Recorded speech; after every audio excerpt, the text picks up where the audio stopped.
Wari Sapuna Tabirabasingbu Taram Oksari Loinana Ayibagi Maikaidagi Tamlakpa Wafam Amatang Ning Singchari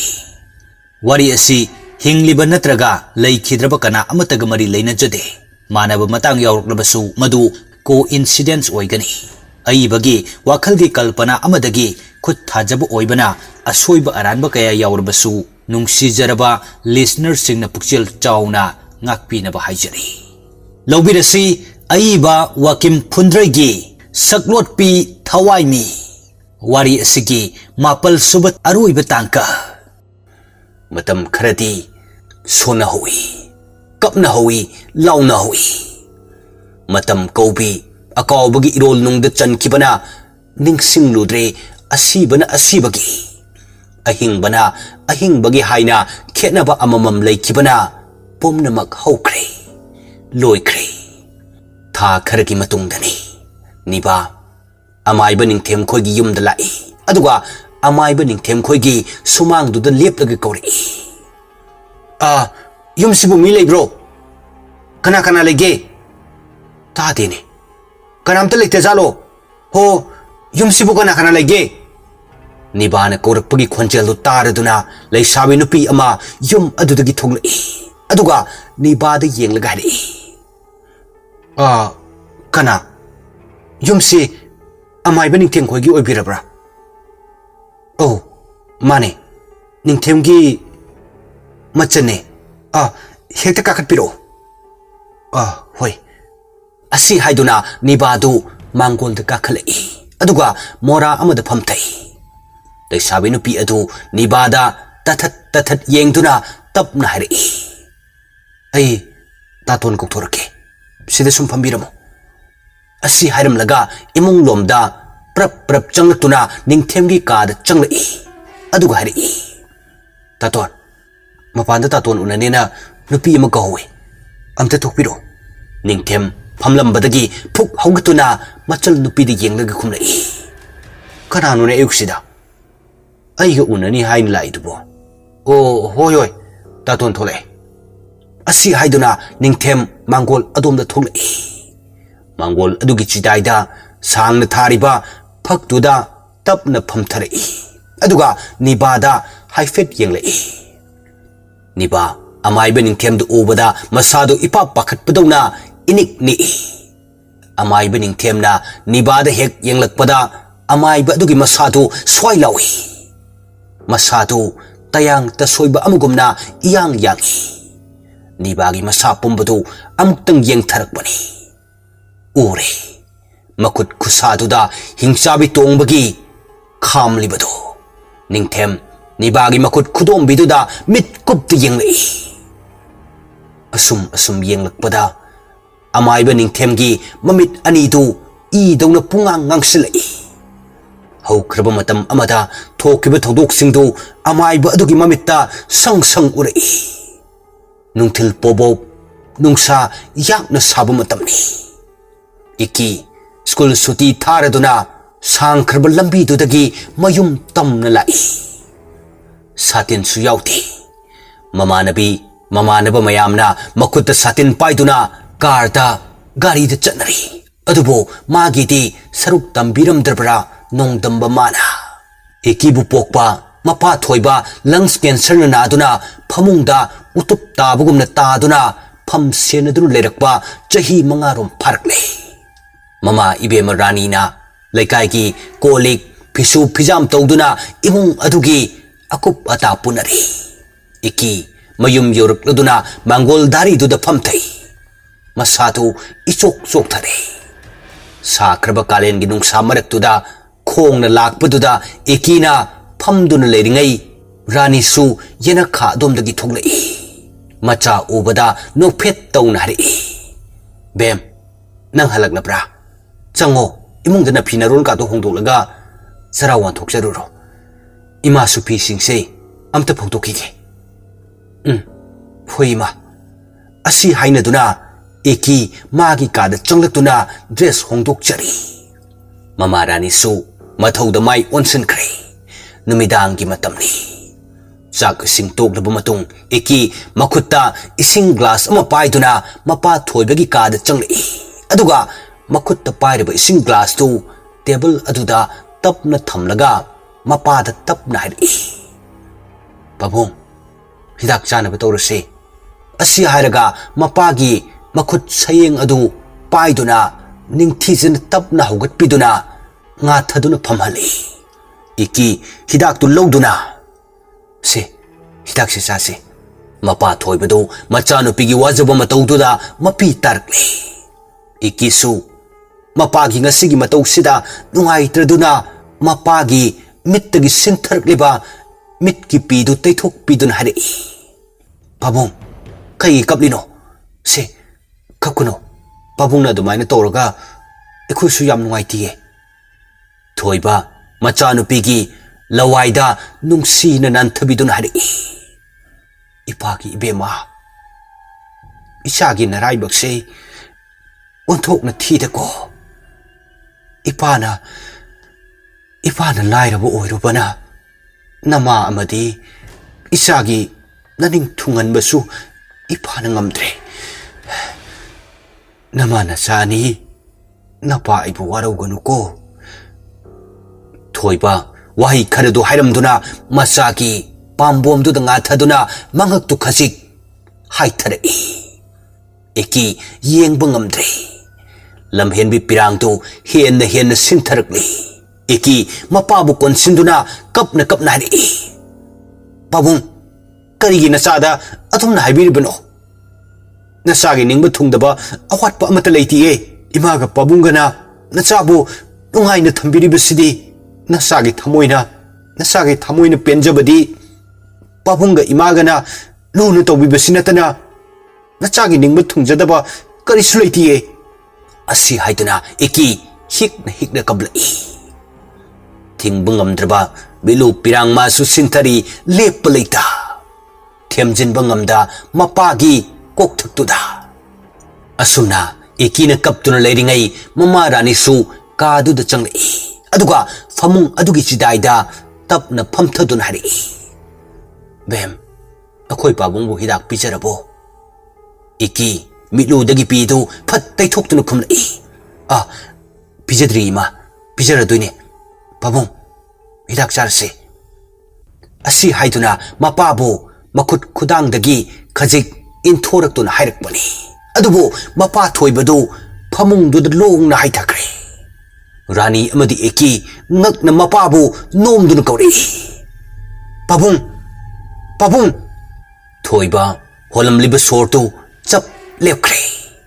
eki mapagi mathabak tuda nakong na matham dun yekli leng ottabaduda eki ipa pakhat nari ima pabung se soron kidre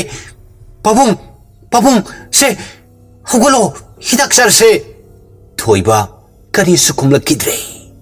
mamit anidu punsi chupagi oina tungkhrage haibagi asada chetna uisinduna tominna leikre rani mapurobe thoibagi masadu nomduna milu pirang ihona nari moi pabung karino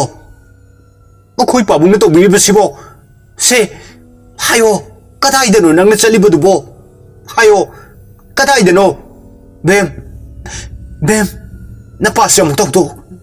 bem napasya mong tawdo pung tara tare napasidak pijarase makhoi pabung hogolo pung tara tare hidak charase iki milu pirang sinthana mapada yengduna tanik pakhonjel da hari pabung nang dinacha ibu thaduktuna chalage khanduna chalabo reko kari pibiramle mapa leitaba mingthondo nacha aigi phamda haibiyo pabung mina nangdi napa leitaba machani haina hairakpa waido nangbu taba ngamgadro ima pabung siyang ware hairambare punsi supagi oina potharage khanna ima ijabu thadukduna chatkre pabung nungaina potharo ko amuk khanna hudoklaror pen pothajaro nungai ba karino khangdraba pabungi punsido ngasidagi nungaina ingna chikna pothajaro hudoklaror ꯍꯧꯗꯣꯛꯂꯔꯣꯏ ꯑꯃꯨꯛ ꯍꯟꯅ ꯃꯤꯀꯞ ꯃꯤꯔꯥꯎ ꯈꯣꯜꯇꯅ ꯄꯣꯝꯅꯤꯟ ꯅꯤꯜꯂꯦ ꯃꯄꯥ ꯀꯥꯏꯅꯕꯒꯤ ꯃꯩꯆꯥꯛꯅ ꯅꯧꯖꯔꯤꯕꯤ ꯅꯨꯄꯤ ꯃꯆꯥ ꯑꯗꯨꯁꯨ ꯑꯉꯥꯎꯕꯤ ꯑꯃꯒ ꯄꯥꯡꯀꯛ ꯑꯣꯏꯔꯦ ꯔꯥꯅꯤꯁꯨ ꯃꯆꯤ ꯃꯆꯤ ꯈꯨꯗꯤꯡꯒꯤ ꯎꯡꯗꯨꯅ ꯂꯩꯔꯤ ꯀꯔꯝꯕ ꯊꯃꯣꯏꯅ ꯃꯣꯃꯣ ꯅꯣꯛꯇꯨꯅ ꯂꯩꯕ ꯉꯝꯒꯅꯤ ꯑꯗꯨꯕꯨ ꯇꯥꯏꯕꯪꯒꯤ ꯀꯨꯝꯍꯩꯅꯤ ꯅꯣꯡꯗꯝꯕ ꯃꯥꯒꯤ ꯂꯤꯂꯥꯅꯤ ꯌꯦꯡꯈꯤꯁꯤ ꯅꯣꯡꯗꯝꯕ ꯃꯥꯅ ꯇꯧꯔꯛꯄ ꯆꯥꯡꯌꯦꯡ ꯈꯨꯗꯤꯡ ꯑꯁꯨꯝꯅ ꯊꯥ ꯈꯔ ꯍꯧꯈ꯭ꯔꯦ ꯔꯥꯅꯤ ꯑꯦꯀꯤ ꯃꯥꯡꯒꯣꯜꯗ ꯐꯝꯗꯨꯅ ꯂꯩꯔꯤ ꯃꯃꯥ ꯔꯥꯅꯤꯅ ꯋꯥ ꯍꯧꯗꯣꯔꯛꯏ ꯕꯦꯝ ꯅꯪꯒꯤ 12ꯀꯤ ꯑꯦꯛꯖꯥꯝꯁꯨ ꯀꯨꯏꯁꯤꯜꯂꯛꯇ꯭ꯔꯦ ꯌꯥꯔꯒꯗꯤ ꯅꯪ ꯍꯣꯁꯇꯦꯜꯗ ꯑꯣꯏꯅ ꯂꯩꯔꯣꯗꯅ ꯃꯃꯥ ꯔꯥꯅꯤꯅ ꯍꯥꯏꯔꯛꯂꯤꯕ ꯋꯥꯗꯨꯗ ꯑꯦꯀꯤ ꯃꯃꯥꯗ ꯐꯠ ꯌꯦꯡꯂꯛꯏ ꯑꯗꯨꯒ ꯇꯞꯅ ꯈꯨꯝꯂꯛꯏ ꯏꯃꯥ ꯀꯩꯒꯤ ꯍꯣꯁꯇꯦꯜꯗ ꯂꯩꯔꯨꯗꯣꯏꯅꯣ ꯍꯣꯁꯇꯦꯜꯗ ꯅꯠꯇ꯭ꯔꯁꯨ ꯌꯨꯝꯗ ꯁꯨꯝ ꯂꯩꯔꯒ ꯍꯣꯠꯅꯒꯦ ꯍꯣꯁꯇꯦꯜꯗ ꯂꯩꯔꯒꯅ ꯍꯦꯟꯅ ꯁꯦꯟ ꯇꯤꯡꯅꯕꯅꯤ ꯔꯥꯅꯤ ꯃꯆꯥꯗ ꯌꯦꯡꯂꯒ ꯑꯃꯨꯛ ꯍꯥꯏꯔꯛꯏ ꯕꯦꯝ ꯍꯣꯁꯇꯦꯜꯗ ꯂꯩꯕꯒ ꯌꯨꯝꯗ ꯂꯩꯔꯒ ꯍꯣꯠꯅꯕꯒ ꯑꯅꯤꯁꯦ ꯌꯥꯝ ꯈꯦꯠꯅꯩ 12ꯀꯤ ꯑꯦꯛꯖꯥꯝꯁꯤꯗ ꯃꯥꯏ ꯄꯥꯛꯅꯕ ꯍꯣꯠꯅꯧ ꯏꯃꯥꯅ ꯍꯥꯏꯔꯤꯁꯦ ꯅꯪꯕꯨ ꯐꯅꯅꯕꯅꯤ ꯂꯥꯛꯂꯤꯕ ꯃꯦꯒꯤ ꯇꯥꯡ 5ꯗ ꯏꯃꯥꯅ ꯁꯣꯏꯗꯅ ꯍꯣꯁꯇꯦꯜꯗ ꯊꯤꯟꯕꯤꯒꯦ ꯑꯦꯀꯤ ꯉꯛꯆꯥꯅꯅ ꯍꯪꯂꯛꯏ ꯍꯥ ꯀꯥꯏꯗꯅꯣ ꯍꯥꯏꯁꯦ ꯏꯃꯥ ꯔꯥꯅꯤ ꯁꯣꯔ ꯑꯁꯥꯡꯕ ꯑꯃ ꯍꯣꯟꯗꯣꯛꯇꯨꯅ ꯍꯥꯏꯔꯛꯏ ꯅꯤꯡꯊꯤꯕꯤ ꯕ꯭ꯂꯨꯃꯤꯡ ꯐꯨꯟꯗ꯭ꯔꯩ ꯍꯣꯁꯇꯦꯜꯗ ꯃꯈꯣꯏ ꯍꯣꯁꯇꯦꯜꯗꯨꯒꯤ ꯄ꯭ꯔꯤꯟꯁꯤꯄꯥꯜꯒꯁꯨ ꯏꯃꯥꯅ ꯋꯥꯔꯤ ꯁꯥꯟꯅꯈ꯭ꯔꯕꯅꯤ ꯂꯥꯛꯍꯜꯂꯣ ꯍꯥꯏꯔꯛꯂꯕꯅꯤ ꯏꯆꯥ ꯃꯥꯏ ꯄꯥꯛꯇꯕ ꯌꯥꯗꯕꯅꯤꯀꯣ ꯏꯃꯥꯅ ꯅꯪꯉꯣꯟꯗ ꯊꯝꯂꯤꯕ ꯑꯁꯥꯁꯦ ꯅꯪ ꯀꯩꯗꯧꯅꯨꯡꯗ ꯀꯥꯏꯍꯟꯒꯅꯨꯀꯣ ꯏꯀꯤ ꯇꯁꯦꯡꯕꯗꯤ ꯍꯣꯁꯇꯦꯜꯗ ꯂꯩꯕꯁꯤ ꯀꯌꯥ ꯄꯥꯝꯗꯕꯅꯤ ꯑꯗꯨꯕꯨ ꯃꯃꯥꯅ ꯃꯉꯣꯟꯗ ꯑꯁꯥ ꯃꯌꯥꯝ ꯑꯃ ꯇꯧꯖꯕꯗꯨꯗ ꯈꯨꯝꯂꯛꯏ ꯐꯔꯦ ꯏꯃꯥꯅ ꯍꯥꯏꯔꯕꯅꯤꯅ ꯑꯩ ꯂꯩꯔꯒꯦ ꯃꯃꯥ ꯃꯄꯥꯅ ꯍꯥꯏꯕ ꯏꯟꯕ ꯃꯆꯥ ꯍꯥꯏꯕꯗꯨꯁꯨ ꯑꯩ ꯑꯣꯏꯖꯔꯒꯦ ꯑꯁꯨꯝ ꯇꯧꯅ ꯆꯌꯣꯜ ꯑꯃꯔꯣꯝ ꯍꯧꯈ꯭ꯔꯦ ꯑꯦꯀꯤ ꯑꯃꯗꯤ ꯃꯃꯥ ꯔꯥꯅꯤꯒ ꯅꯤꯡꯊꯤꯕꯤ ꯕ꯭ꯂꯨꯃꯤꯡ ꯐꯨꯟꯗ꯭ꯔꯩ ꯍꯣꯁꯇꯦꯜ ꯑꯗꯨꯗ ꯂꯥꯛꯃꯤꯟꯅꯔꯤ ꯍꯣꯁꯇꯦꯜ ꯑꯗꯨꯒꯤ ꯒꯦꯠꯇꯅꯤ ꯑꯦꯀꯤꯅ ꯒꯦꯠꯇꯨꯗ ꯊꯤꯜꯂꯤꯕꯗꯨ ꯍꯣꯁꯇꯦꯜ ꯑꯗꯨꯒꯤ ꯒꯦꯠꯇꯅꯤ ꯑꯦꯀꯤꯅ ꯒꯦꯠꯇꯨꯗ ꯊꯤꯜꯂꯤꯕꯗꯨ ꯍꯣꯁꯇꯦꯜ ꯑꯗꯨꯒꯤ ꯒꯦꯠ ꯀꯤꯄꯔ ꯀꯀꯥꯗꯨ ꯑꯦꯀꯤꯅ ꯒꯦꯠ ꯊꯤꯜꯂꯛꯄꯒꯤ ꯃꯈꯣꯜꯗꯨ ꯇꯥꯔꯗꯨꯅ ꯊꯤꯟꯊꯕ ꯇꯧꯗꯅ ꯒꯦꯠꯇꯨ ꯁꯠ ꯍꯥꯡꯗꯣꯔꯛꯏ ꯒꯦꯠ ꯑꯗꯨꯒꯤ ꯃꯌꯥꯗ ꯃꯃꯥ ꯃꯆꯥ ꯑꯅꯤꯈꯛ ꯇꯔꯛ ꯇꯔꯛ ꯂꯦꯞꯂꯤꯕꯗꯨ ꯎꯕꯗ ꯒꯦꯠ ꯀꯤꯄꯔ ꯀꯀꯥ ꯑꯗꯨꯅ ꯍꯥꯏꯔꯛꯏ इबेमा कना हंगलक्लिबदु एकी खुंगे हाइना मचिनबाल खजिक लेंगलिंगै ममा रानी न ओइना फट खुमलई इबुंगो नखोय हॉस्टल सिगी प्रिंसिपल इरेल बु लेखिब्रो मागा मुक्तु उनजगे ओ आई ग्यान तारे होय यानी हेक्ता चंगसे असी हाइनदुना ममा मचा अनीदुगा गेट कीपर काकादुगा प्रिंसिपल इरेल की रूम द चंगमिनरई अदुगा प्रिंसिपल इरेल गा रानी का गायहक वारी सानदुना रानी का एकीगा दु थोलक्ले रानी फना हाइसबकी वानी मतम खरा ममा मचा लापनरनी खनबदा मथवाई इनुंग नुंगाइरक्त्रे अदुबु मचागी मिटमांगददी उत्ते रानी मचानुपी एकीदा नुंगसीन येंगदुन हाइरई बेम फजन लयुको ओजाना हाइब इलो मखोयना यादबा थबक कैदुंगद तौगनो हॉस्टेल सिदा लेरिबा माहिरोय सिंगसे नंगी असेंगबा मरुपने हाइना खलुको फरे फरे नमिसे तासिलकदौरे इमा सुवन करके नंगसु चंख्रोको असी हाइदुना रानी मचाबु मनम नंबिरमदुना चटके हाइना खोंग थांगदोरकपगा रानी की फिजिदु इकीना फट यालई रानी थांगलंबा खोंग थांगदु चप लेपतुना लेरी इकी मिलु पिरांग सिंथन हारी इमा इमा नुंसिबी नंगी नुंसिरा माइथोंदु अमुक्तंगदि पेनी यंगजाउगे मसागी वाई सिदा लेपतुना लेबा ngamdre ममा ओइबी महाक्सु अदुना मचागी नाकता चेंसिलक्तुना मचाबु मथाद चेतना कोनसिनबिरी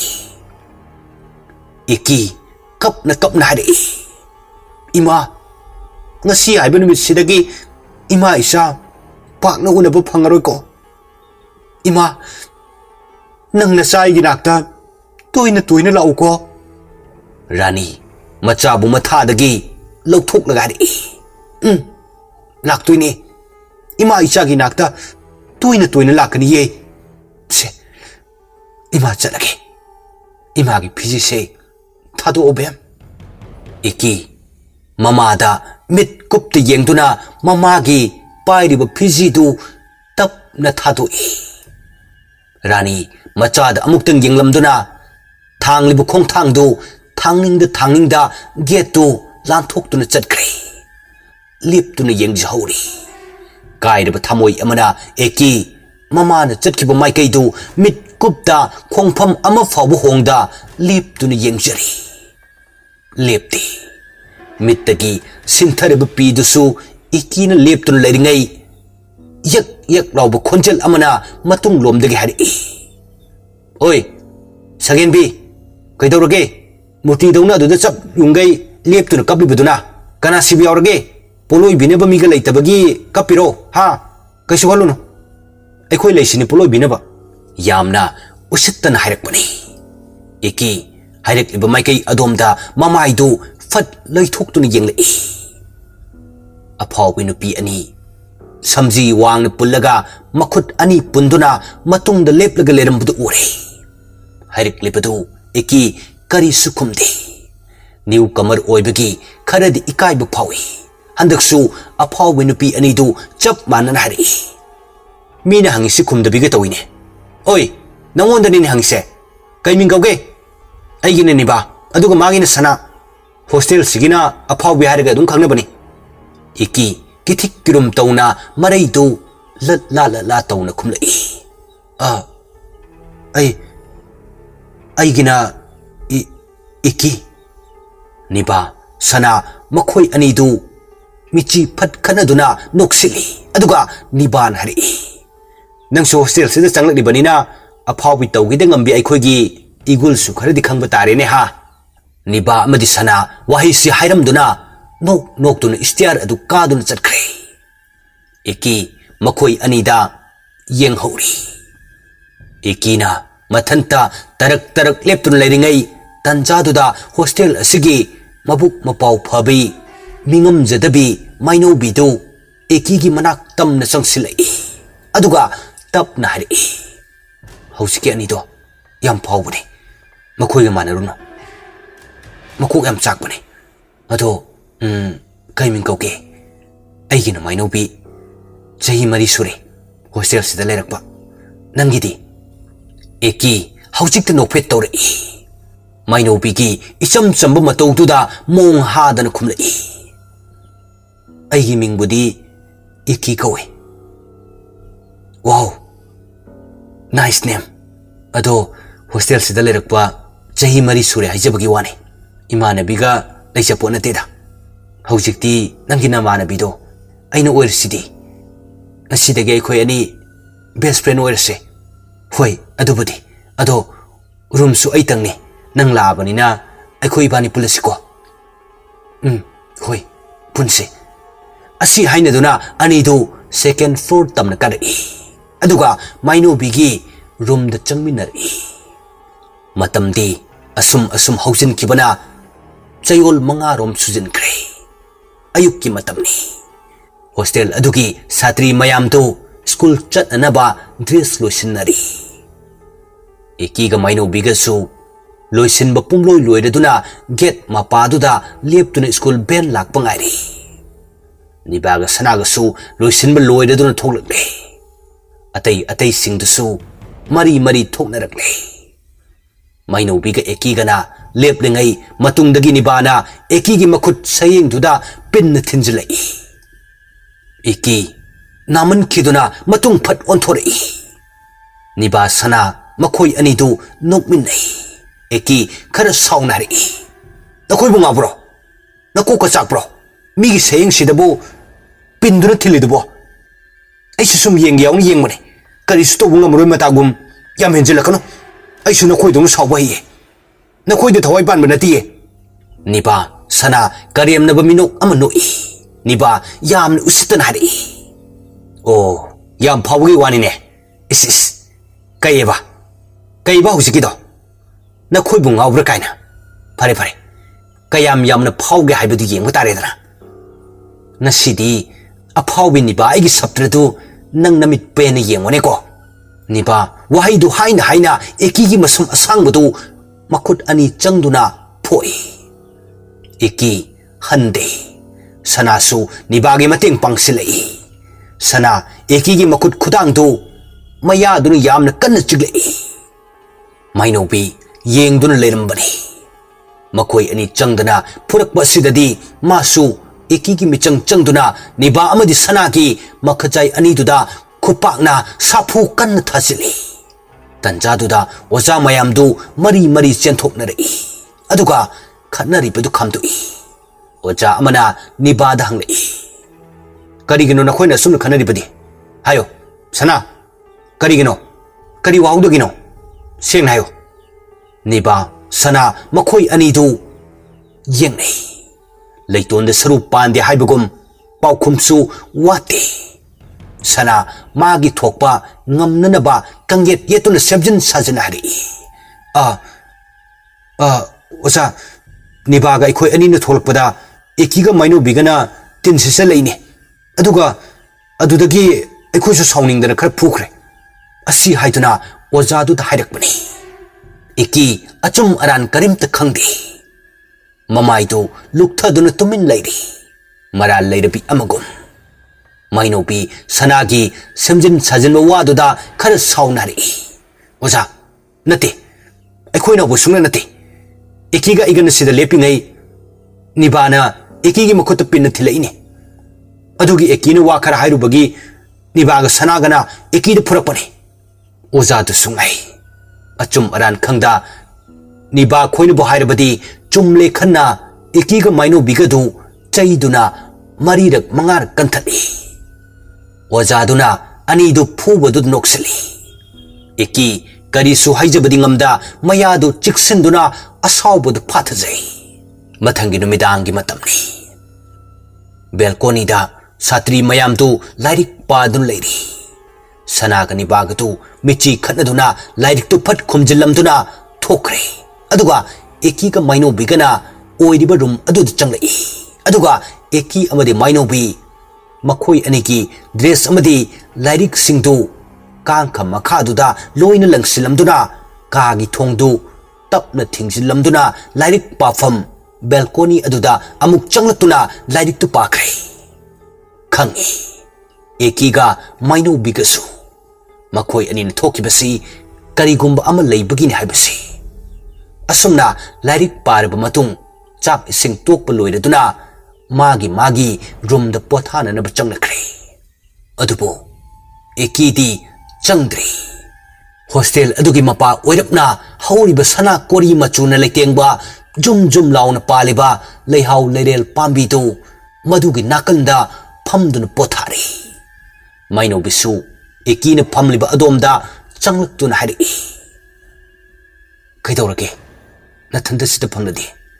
tumurase thengdribo eki maino bida phat yenglai aduga sor mapi ama hondok daga tap na hari tumaduine mado maino bi aidi sigi le haule rel se yam ngauji yam na supamje kari gumba mathangi mapok haibidun leramba thoklabadi sana kori machuna leitengba le haule rel pambi oina poksake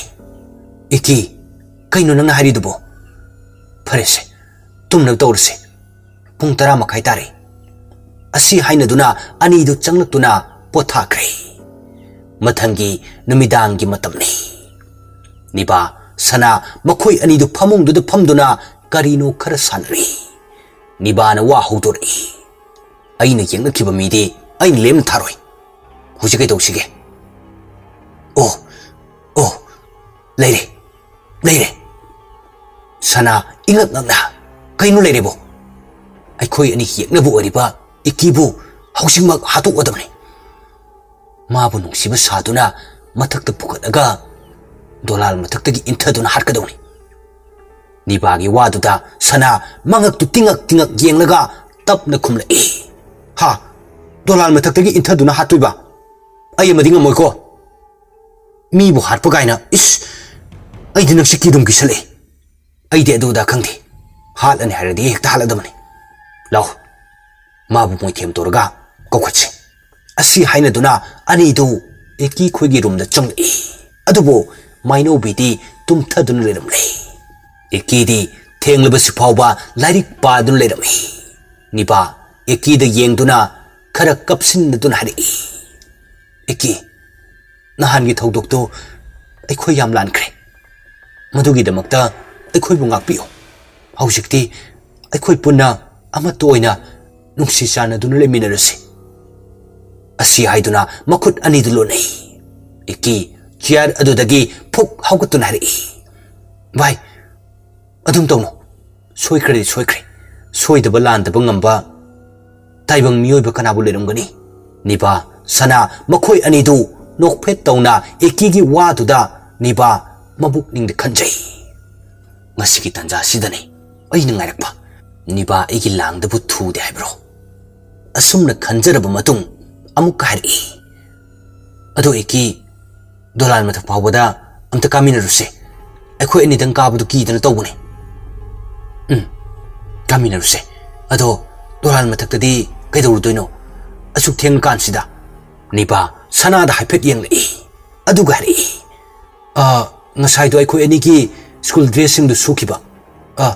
ꯀꯥꯎꯗꯅ ꯂꯧꯁꯤꯜꯍꯧꯗ꯭ꯔꯦ ꯑꯗꯨꯏꯅꯦ ꯑꯣ ꯍꯣꯏ ꯂꯥꯛꯑꯣ ꯑꯗꯨꯗꯤ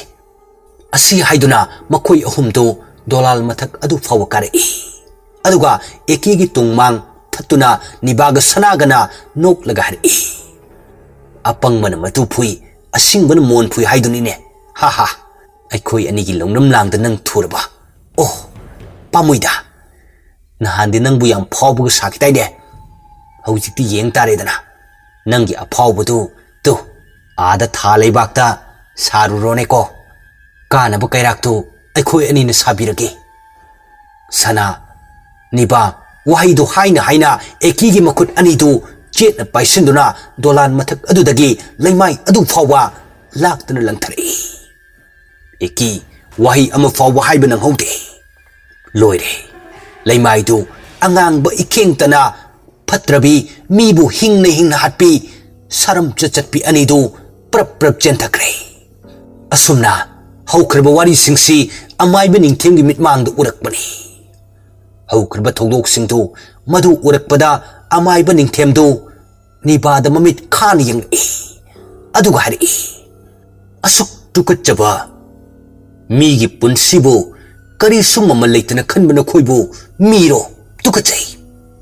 नखोइगुमा कयासे लेबदगिनी मसी थोलकलिबा crime मैमसे नखोइन मियाथिना हातोक पिखरबी थवाई अदुना कयाम वाना चाकना लेरि हाइबसिदी नखोइ खंगलम लोइने अहिना अमाइबु ओइरबसु मागी लंबीदा अयेत पिबा ngamloi मागी थवाइना सगलोट पे थवाइ मी अमगुम तमथीना लेरिबसी लाइरम लेंद यौबा ngamnanaba मागी मोंगफम थक्ता चतुना हई लई खरकतुना नराल अदुबु ngakpiyu हाइजो चलखरो चलो मिटमांगसिद कुइन पथरनो अमाइबे निंथेमगी तथी तथी हाइरकबा वादुदा निबा इकाइरे करिसु हाइरमदा फुक हौगतुन लाई असुम असुम लाकपना एकीगी मई थाफम मंग मपादु यौरकले निबा मंग अदुदा काखलई अदुगा हई लई खरकतुना कपना कपना मचिंदा मुरुम मुरुम सोलई मिहोइबगी पुनसिबु करिसु लैते खलुबी अपंगबी आइगी इरालसे इसाना याजरे अदुबु अइना मरम ओरगा मिहा थीना हातोक पिखरबी एकीगी थवाइना मपुगी लेकोलदा अमदी लाइरमलेंदा यौबा ngamnanaba नंगी मोंगफम थक्ता मिफत्तबी अइना नंगी दमक्ता हई लई खरक चरिये अदुबु एकी अइगी फत्रबा ngakpifam thoktrabi ralse isanadi yajare nangi thawaina ibu amukta ngakpiyo tasengna ai nangi na famda yam lankre pap chelebi ibu nangna amukta ngakpiramo tasengna ai nangi na famda maithirabi ni asi haiduna ni ba hikna kapli ngaijarampani matam kuinadagi waraba thawai mimana ngasi magi mongpham takta phamduna masagi maralbu yajaduna thamoi sengna ngakpinaba haijarakba sida eki pendaba karisu leitre eki gi thawai mi aduna nibada haipet yenglamduna hari telab punsi mate kharada nakoibu thengnarubana oikibana egi punsibu khangu thaki sagrot pi thawai mi ngasi nang egi mongpham takta nangbu ngakpiyo haijarakba wahiduna aigi thamoida leiramba nakoibu laman khumningbagi lai adu ngasidagi ikhut makna muthalabani leihoroko laibak thibi miyoi mapokta kuina sangna leiminau haina tambiramdrabi aidi lairam lenda chatlagi asumna wahisi hairamduna eki gi thawai mi adu penna mamon nokcharamduna mangkre nibasu mang aduda ngaihak leptuna mapi sinthana leiri niba aroibu oina mang aduda yenglamlaga adumak chatkre wari sibu loiba fawa mapung phana tabiriba khudingmakpu aroibada amukka hanna thagatchaba phongdoksari